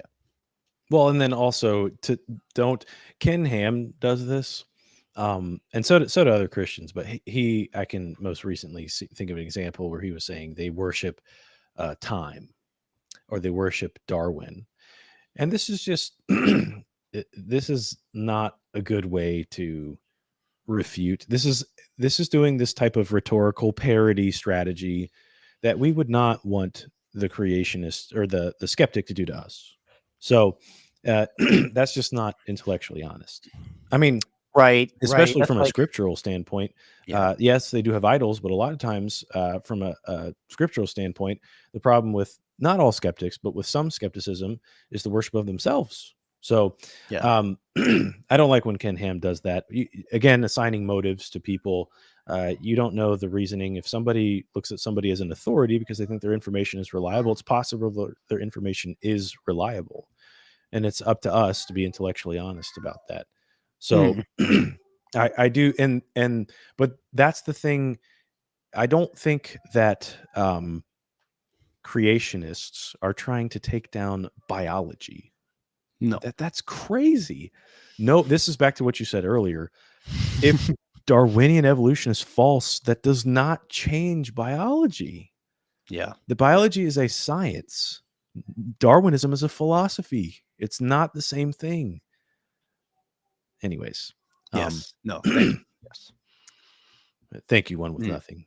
Appreciate that. Yes, we do not try to assume other people's motives. You will not find truth assuming people's motives. Unless you have a very, very, very good reason to assume their motives. I mean, sometimes it is very clear, but what we will do is point out when other people are doing it, and then we'll show that that's not on a good search for truth. Right? Yeah. And this is the last section here, last quote before we wrap in particular, because I could have just said they worship a bearded white guy. They think we do as well. So, why is it always a white guy? That's another talk for another time.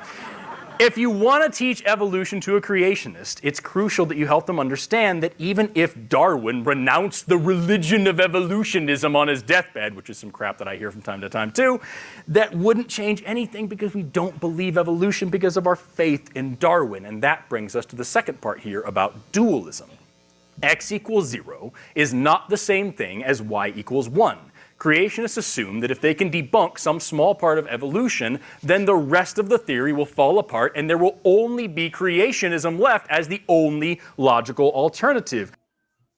So, and I played a little bit more because I wanted to play that last part, but I know you had some notes here, so go ahead. You wanted to start?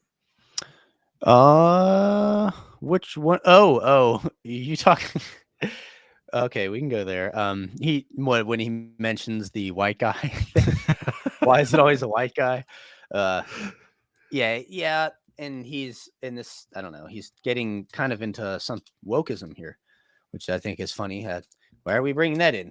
That we're talking about, biology and evolution. Well, and it's funny because Darwinism is the foundation for untold levels of racism in the modern age because it yielded to the belief that darker skinned people are closer to Australopiths than white people are, meaning they're less evolved and inferior. Right. And it's from the Christian worldview that you get the idea of the equality of man coming out of us being made in the image of God, Genesis 1 and Genesis 9. The Imago Dei. That's where we get the abolition efforts of the 19th century, and that's why in Christian countries this has happened. Now, we're not going to provide a whole video about how Christians ended slavery, but they did. And that all over the world without Christianity, it's still going. But either way, that's why in Australia, you had a lot of terrible acts committed against the Aborigines because it was justified through Darwinism. Yeah. Oh, well, they're not as evolved as us English descent white people are. Look how dark they are. They look a lot more like apes. So it's a dangerous ideology. And then he puts the race thing on the Christians. Okay. Yeah. Well, now I will say that doesn't necessarily have anything to do with the truth of Darwinian evolution, but it does have an impact on society. So, and that's like a whole other topic of discussion we can get into in another video. But at the really just that last part that he had mentioned, and he also, by the way, we're not going to go through this. He does this whole spiel at the end, which I'll just critique a little bit, which is essentially, well, actually, this is more important. So he concludes the video by saying that be careful when you're teaching evolution to a creationist, because these people find their value in the existence of God and that they're special and they're chosen by their creator. They're created by this God who loves them. Whereas under naturalism, you're just a happenstance. Just because this form of matter collided with this matter, so on and so forth, now you're here. There's nothing special about you. You just exist because. So now, apart from just like the pragmatic aspect of, you don't get any, you could say, well, what about truth? But in this case, the truth is much more depressing. So I'm not sure that the truth is more valuable in this case. It's kind of like breaking the innocence of a child. Is it worth it to do that because it's true? But the overall, like, he's basically kind of like belittling the Christian, like automatically you're a creationist, you're wrong. Yeah. Creation is wrong. In no way, shape, or form did he defend or attack creationism as the philosophical position here. He's just using evidence for what he thinks supports Darwinism, which evolution can be compatible with creationism. So it just doesn't actually get to this point. Ultimately, what he's done is he's gone through a whole lecture of presupposing naturalism while attacking theism. Like that, this is presupp apologetics or presupp counter apologetics. And the funniest part is people, like when he does the line, I don't know about him, but I know Matt Dillahunty and others, they won't even debate presupps. They won't talk to them. Yeah. And I understand. It's a I different do. method. I do. Yeah, it's a different method Yeah. of it's a different method of argumentation. I don't Yeah. like precept. You and I have been over that. We're not precept Yes. people. But I just find it ironic that one would do presuppositional counter apologetics, or really just naturalist apologetics, but yet not want to contend with other precept views. It's kind of funny. Yeah. Yeah. Um, No, now we just need to take what he's doing here into account with everything he's about to say. This whole closing section. Yeah, it sheds interesting light on that. I mean, I think he makes an interesting turn toward the end. I'll save my comments later. do you want to watch? I guess we can watch the end. Yeah. But even if someone could debunk evolution in its entirety, that wouldn't do a single thing to support the claims of creationism. Creationism is... That's true. Just to point out, even if evolution's false, that doesn't necessitate creationism. That creationism is true. Yes. Yeah. And that's something that people do. That's not a good way to argue. All you've done is debunk Darwinism. It doesn't. You can say that would raise the probability if we're evaluating two different hypotheses, but unless you're doing that specific type of argumentation, that doesn't actually help creationism. Yeah. Creationists can be bad philosophers too.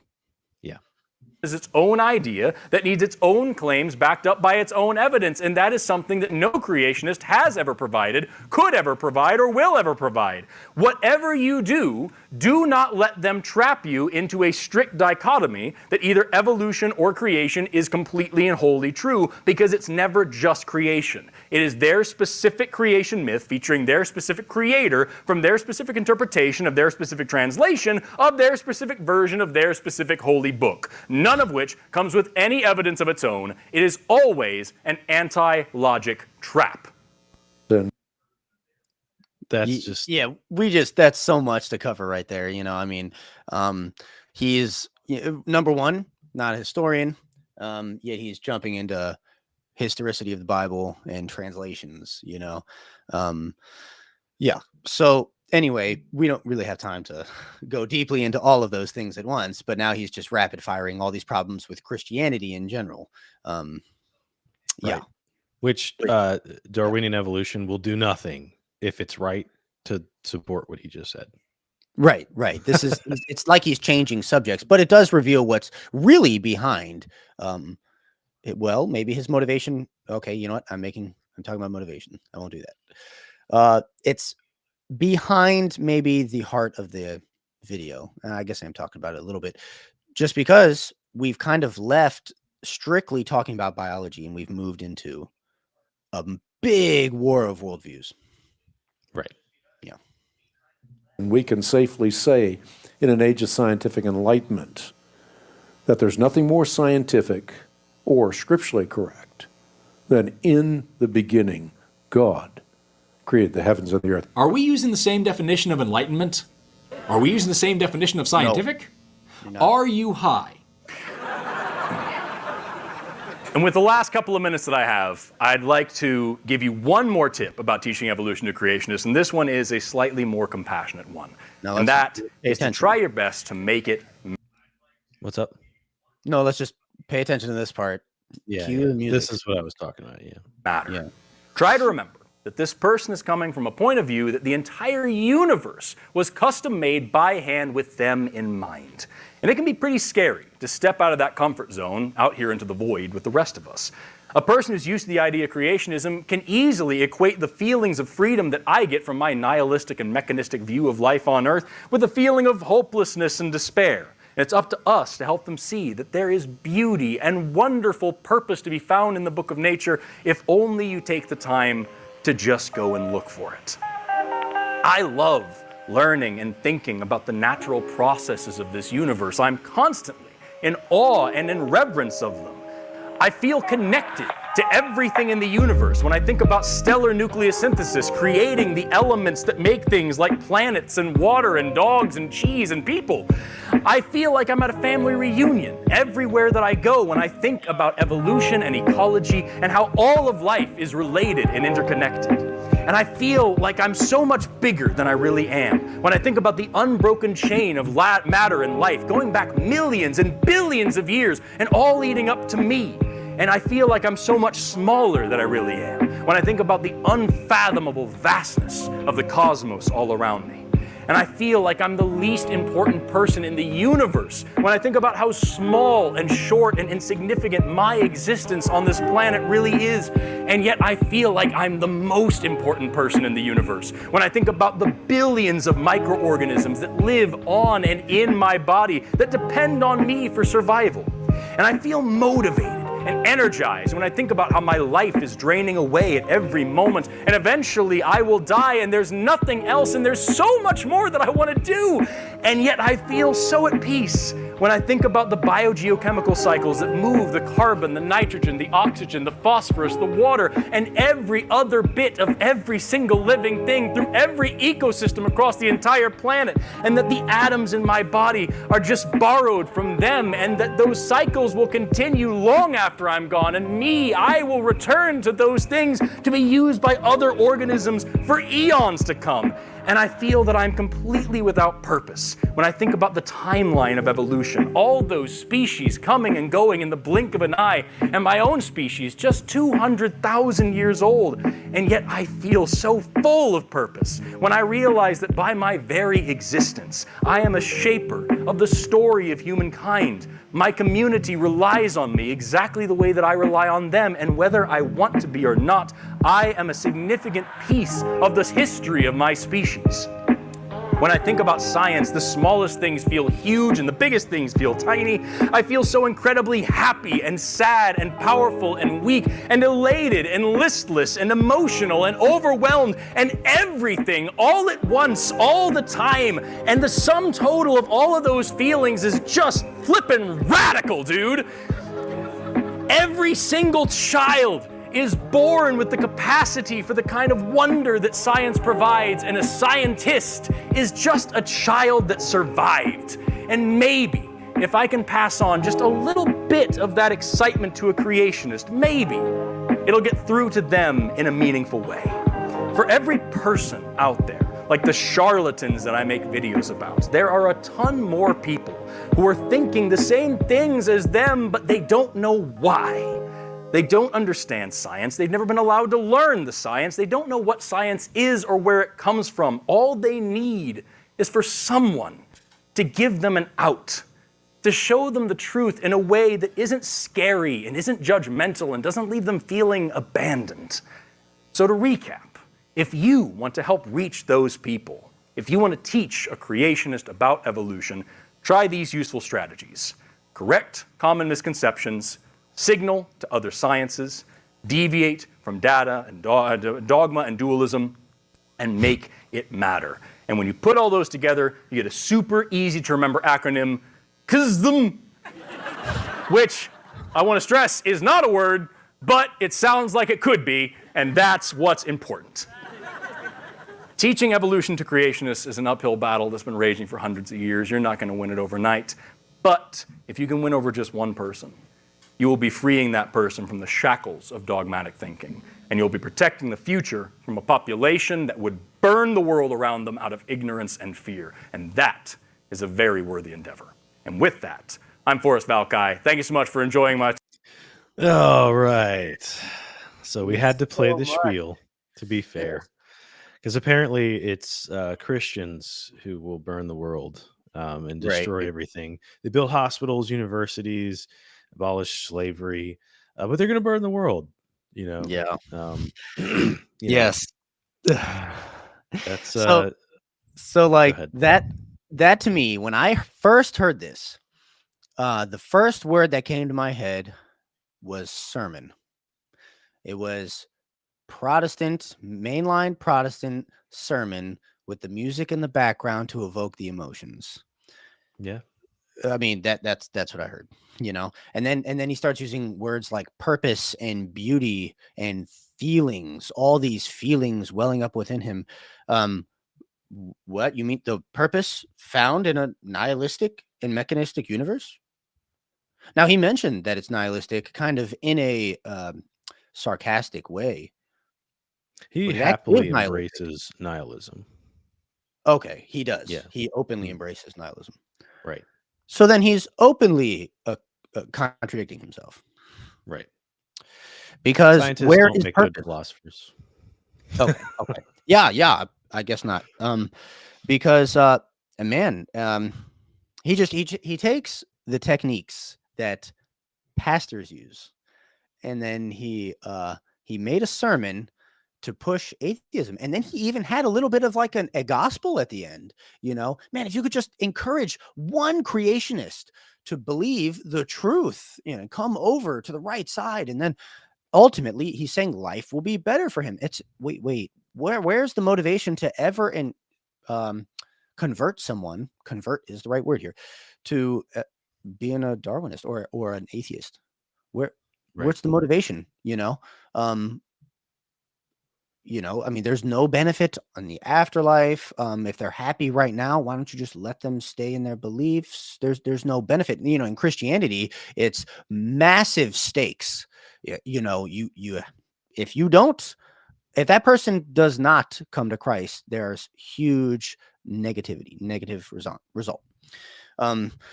Right. Yeah, it seemed very pastoral. And so I thought that had all this irony wrapped in it. Yeah. Yeah. And I No, hope other people could see that too. well, and just to really quickly point out that, I mean, if you look at the sociological data, I'm not going to get into all of it now because we don't have time. Go to the Inspiring Philosophy YouTube channel and watch his debate with Lawrence Krauss on is secularism or Christian ethics better for society. Hmm.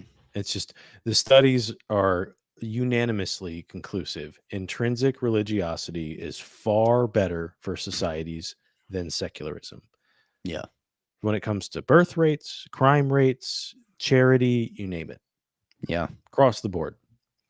But anyways, we don't have time to get into that. A lot of what he said, though, there's a portion I wanted to share from Nathan Jacobs that kind of leads into this. A lot of postmodernism, a lot of which comes from nominalism, right? We're just assessing. There are no abstract truths, there are no abstract objects, so to say. We just put names on these things, and that's what they are. And so, like, you just kind of create your own reality. There's that old phrase, perception is reality. It's used in sales companies, which, yeah, it's a good way to like mentor salespeople, but it's not reality. What you perceive is not reality. If you perceive there are no cars on the road in the middle of highway traffic and you decide to run across the road, you're going to get hit by a car. You're very likely to get hit by a car. Just because you perceive there's no cars doesn't mean there are no cars. So perception is not reality. So one of the biggest philosophical objection, and we're not going to have time to get into all of it today, but just a really small portion I'd like to present in this regard. You have to accept, like, science relies on a metaphysic of realism. There has to be truths grounded in reality that are real, that cannot be changed. They're not just names associated with them, they are real. So, not to get too deep into metaphysics, but that's the only way you can avoid like the problem of induction, things like that, or you can get through the problem of induction. To use induction and abstract reasoning, I'm sorry, not abstract, abductive reasoning, you have to have a realist metaphysic. Otherwise, your reasoning will be fallacious. So, that will automatically put you in a position of kind of needing to embrace realism, of which isn't compatible with evolution, at least Darwinian evolution, because you have to, because what basically you have to do with Darwinian evolution is you have to compound. There are essential properties, and then there are accidental properties. And so with accidental properties, you compound all these, and now you change essential properties, right? You're going to run into some problems with propositional logic there, or just logic in general. Yeah, it's like if you take a square and accidental properties of the square are the size of the square, size or the thickness of the lines or something like that. It's still a square no matter how much that stuff changes. But in evolution, it's as if you're taking all of those properties of something else. Like we'll say if a cat is a thing that it actually has like identity, that is a category, a cat, right? And now we're going to change these properties of the cat until eventually it's not a cat anymore. It's now something else, Right. which that's what macroevolution is. And it's, yeah. And Nathan Jacobs finds that kind of dubious. Like, how can you change accidental properties to the point where it's not essentially what it is anymore? And you could do a bigger category. You could do plants. How are you going to change the accidental properties of a plant, like the size or, I don't know, there's a plant is incredibly more complex than a square, but, how are you going to change that enough to where it's not a plant anymore? It's now out of its category. So he uses a simple explanation like a square to show how it sounds like it would be crazy to put that on a more complex example. Right. So, and again, we're running a little over here, so I don't want to get too deep into that. We'll make another video where we critique Darwinism specifically from a philosophical point of view. Yeah. Because to me, that's actually the biggest problem. Like the scientific evidence, okay, we can say that works. Although I don't 100% think that's the case. I think the bigger problem is actually philosophical more so than scientific. But either way, we'll just answer a couple of the questions here. If you guys have any questions for those of you still watching, drop them in the chat here. So two things I want to address from One with Nothing. Most of your arguments could apply to many faiths, which keeps me from jumping ship. Now, if you're saying this keeps you from jumping ship from atheism, the thing is, okay, so now if we're going to establish, like, you think that these arguments apply to many faiths, so yes, that's good for theism, but not specifically for Christianity. The central claim to Christianity is that the resurrection happened. This man came to earth. This man, Jesus of Nazareth, resurrected from the dead as he predicted he would, and he claimed to be God. So, and I'll even hand it to Unitarians. Like, I think they're wrong. I think Jesus definitely claimed to be God. But I think that would be a better path than atheism. At least that'll get you into the realm of Christianity. So if you examine the claims of the resurrection, you look at both the opposition and the support. So the skeptical scholars, and look at the supportive scholars, the conservative scholars or Christian scholars, look at their arguments.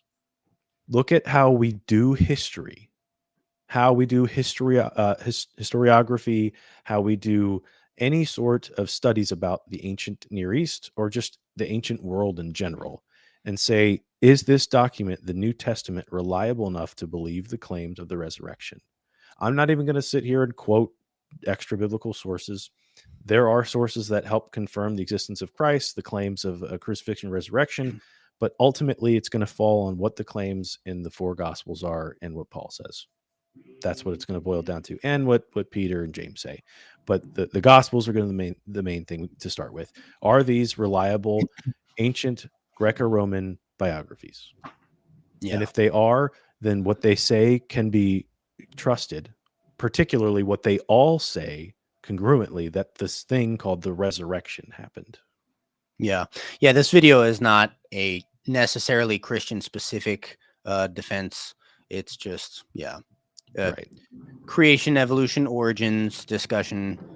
Yeah. A lot of faiths could be bolstered by the content that we provide. Correct. Right. And so the last thing that One with Nothing asked was, perhaps the benefit of going to atheism is lightening the stakes. Is that not enough to show people that life doesn't need to be so heavy? So, I mean, here's sociological data is going to show you that depression is higher amongst the secular community than it is amongst the intrinsically religious, the ones who are intrinsically religious. So if there's a property of intrinsic religiosity in a surveyed group as opposed to a secular group, the secular group is going to show more correlation with depression. Which so you may intrinsic means that you believe it. You really do. Extrinsic religiosity is where you go through the motions, but it's not something, you don't associate your purpose and meaning in life to that religion. Right. Yeah. So intrinsic is actual full acceptance into Christianity. Like that's what we're talking about. Right. So that's and the data is clear. If you guys want, send us an email. I can send you links to studies. You would have to pay for some of them, but some of them you can access for free. But ultimately, if we can show this is what data says, then we should take it seriously. Why is there higher depression rates? And the studies aren't just going to be like a bivariate analyses. Many of them are going to be multivariate. So we can't just rule out, oh, it's just correlation equals causation fallacy here. No. We're looking at multiple aspects of it. And it still begs the question, why? Why is that the case? But anyways, I don't see any other questions. Any last words there, Bren? Yeah, I will say this. So a lot of what you're saying, and is kind of Jordan Peterson's angle that, and then he extrapolates it to say, if you want to have a better society, then it's better to be Christian. For the society to be Christian, you have more kids, people will obey laws better, things like that, and they'll have a better culture, right? Then Alex O'Connor then responded and said, yeah, but wouldn't you want to know the truth, even if it hurts you or it hurts society? Like, wouldn't you want to know the truth? There's almost some kind of just intrinsic value in knowing the truth, and that's true. And I agree with that, but then that is interestingly applied to what you said. One with nothing, I believe was his name. Because atheism, maybe it does bring comfort to some people, but if it's not true, you might want to know what the truth is. And I mean, I just can't emphasize this enough, even though it comes off pretty harsh. I mean, the truth is we will not live forever. And that hit Adam and I recently pretty hard because our dad passed away pretty recently, actually. Sorry for bringing that up, but it's just like it's gonna happen. And you'll get caught up in the day to day and you won't think it's gonna happen, but it's gonna happen. So I mean, you should try to answer questions on greater meaning and purpose before before the smaller questions. Answer them later. And yes, right. Christianity brings us comfort. Actually, it does bring us a lot of comfort, but we can safely say we think it's true, though. We don't just believe it because we want to. We think there's evidence to support it. And that's why we got into apologetics. I sure hope this is true. And it's not just I'm believing it and there's wishful thinking. My parents told me, and that's why I believe. We're trying to not do that. Yeah. So yeah. No, maybe absolutely. Well, and one with nothing, thank you for engaging with the live. We appreciate the questions. But that's pretty much our response to Forrest Valkai. We'll be doing other response videos. If you guys have any particular recent content or even older content that's come out from any sort of skeptic, atheist activist, we don't like to do, at least I don't like to do interfaith battles. I'm not really too concerned with like Protestant versus Catholic or things like that, or that just seems to be less valuable of our time, but more so with those who are throwing lofty arguments against Christ. That's what we're mainly concerned with. So any sort of skepticism or other religious views that may be combating Christianity or that you have questions about, feel free to send us. We have our email in the description of our channel. And we'll happily do any sort of response content or contact that creator to have a discussion with them, like I'll be doing Thursday. So make sure you come back Thursday at 9 p.m. for another live stream where I'm going to be discussing my discussion with Matt Dillahunty. Apparently, he has some thoughts on my Bayesian argument. So I'll be having some fun discussing that with them, and we'll see where that goes. But otherwise, we hope to see you guys next time on Truth Over Tea. Have a wonderful evening. Yeah. God bless. Thank you guys for joining us. All righty. Take care. End transmission. Mm-hmm.